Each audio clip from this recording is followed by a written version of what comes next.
Thank you for your trust and the investment in yourself. Your future self most likely will thank you this decision if you study all the content we have prepared, a lot of hours, that you study it and then you get the information in your bloodstream and you integrate those golden nuggets you will get in your daily routine and in your trading as well. Even if you are advanced, I would suggest you to go through the basics, which is going to be the first part. We're going to lay or create the fundament. And then the more we continue with the course, the more we will get into the spicy sauce, the things you or most of you want to know most. What tools do we use? How do we use them? What are the strategies? What are the setups? So if you are already advanced, feel free to skip to 2x speed. I will try to speak very slow in this course because a lot of not native English speaking people will watch this. I'm not a native speaker myself, and my vocabulary or my knowledge about the English language is limited as well, and most people should understand this. So feel free to switch to 2x the speed. Otherwise, if there's something unclear, always feel free to reach out to us in the Discord chat.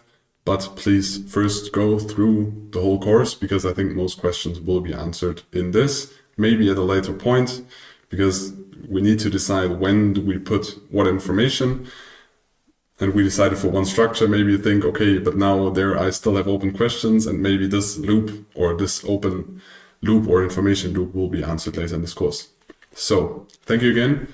We will start, and now we will start with the very basics, and that's the headline of the introduction before we give you an overview of the first module, and that is trading as a job.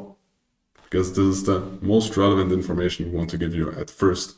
Trading is a job. We know in the online space nowadays, most people, you see Lambos, you see a lot of account flips, you see prop trading, and all that seems like passive income besides. And yes, this can be possible, of course, but I think at first you should start when you want to get good at trading and you want to master the skill or the job trading. You should view it as a job, like a regular job. I mean, of course, it's not the same as building a house or a job as a teacher, but you still need to show up daily. You still need to have a routine. You still have rules you need to stick to. And it's not just the freedom. I sit on the beach with 40 degrees with my laptop. This is very unrealistic. View it as a job. Please do it that way. And when you master it, of course, you can reduce the job characteristics of trading, but please start with that one. So what are we going to do first? First, we're going to debunk some myths that, in our opinion, are the most famous myths.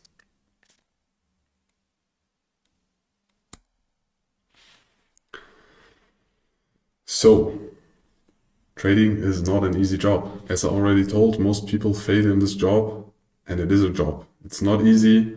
Yes, there are some people that are successful and they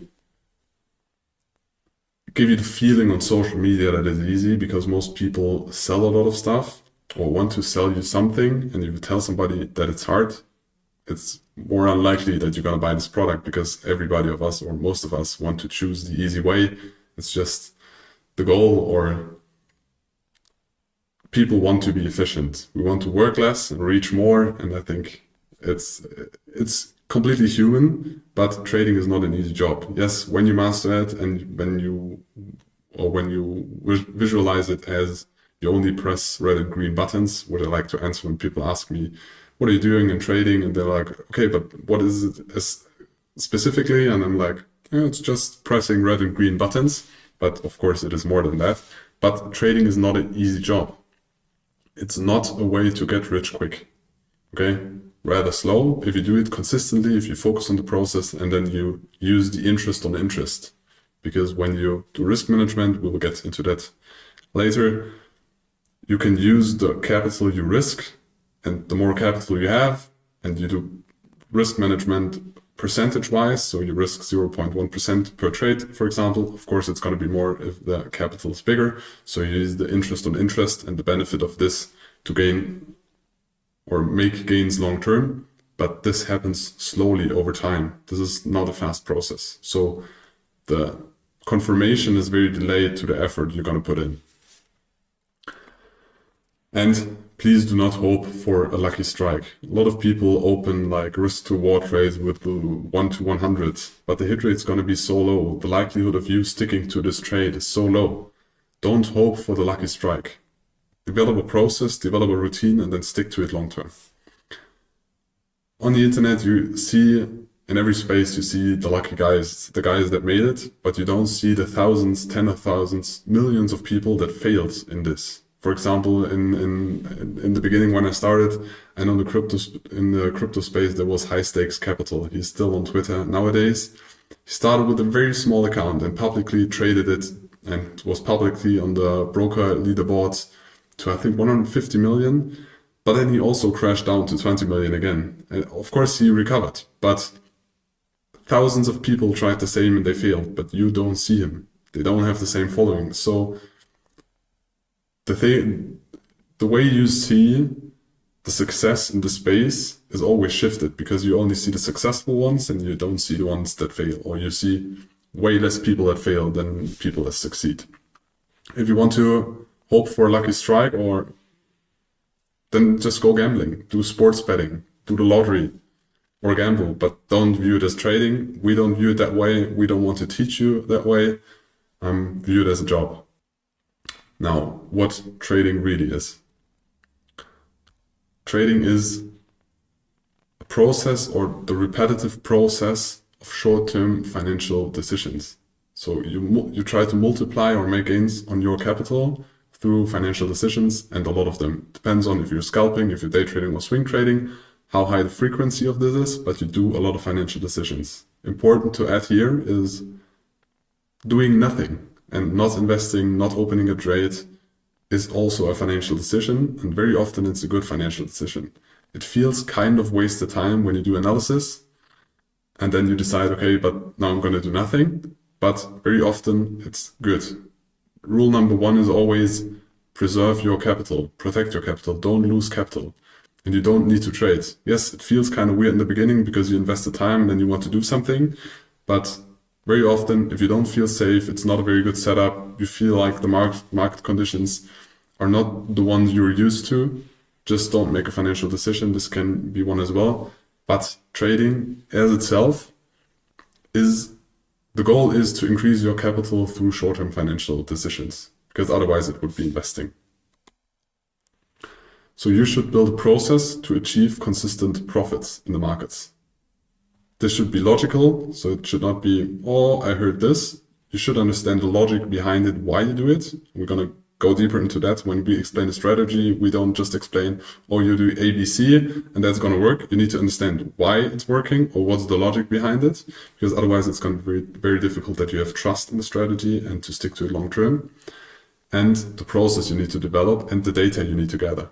You can also quantify your gut feeling. If you trade stocks and you're in a circle with a lot of friends and you talk a lot about stocks, and then you started trading stocks and you feel like it's going very good. It's difficult if you don't add a lot of fundamental analysis, maybe just a little bit, but most of it for you is like the gut feeling. You see the charts, you see the news, and you see the way you talk with your friends. And you say, okay, the biggest part in the trading decision is a gut feeling. Of course, it's way more difficult than to quantify than an algorithmic system where you just analyze indicators or fundamentals. But you can also quantify and use statistics for your gut feeling. If you just document the process and then document the data and then you evaluate the data.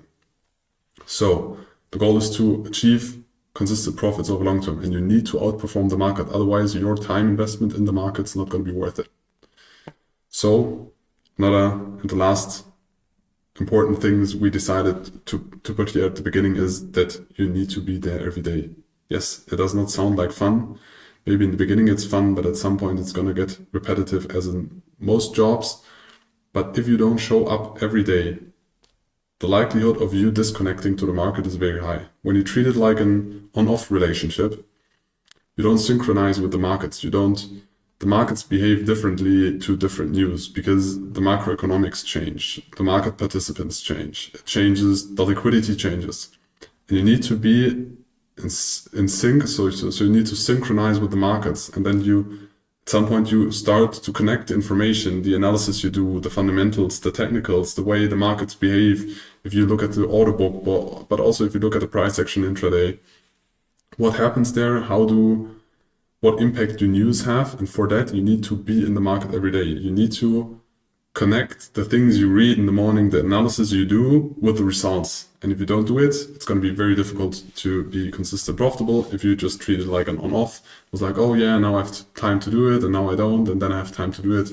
You should, if you want to master the skill, have a period where you intensively, and we will go to examples of that later, in routines, where you really stick to the market and you focus on the market as much as you can. So your brain once established structures that you can then, when you have those structures and you have those connections and those routines, and once you have been used to that, you can stick to that later. So when you have a break, for example, for me over the past 4 years, I think at all, there were only 3 weeks where I was not looking at the markets, where I was not checking the news, where I was not checking the prices of the assets. One reason was because in Africa there was the internet was pretty bad, somewhere out of civilization. And the other time was when I wanted to spend the week with my friends and don't want to get like distracted. But in the beginning, it is so important. Be there every day. And in the beginning, it can be only 5 minutes in the morning where you read a financial newsletter, and maybe 5 minutes in the evening where you check, okay, this is what I thought the day is going to bring, and this is what happened in the markets. So you get a feeling for it.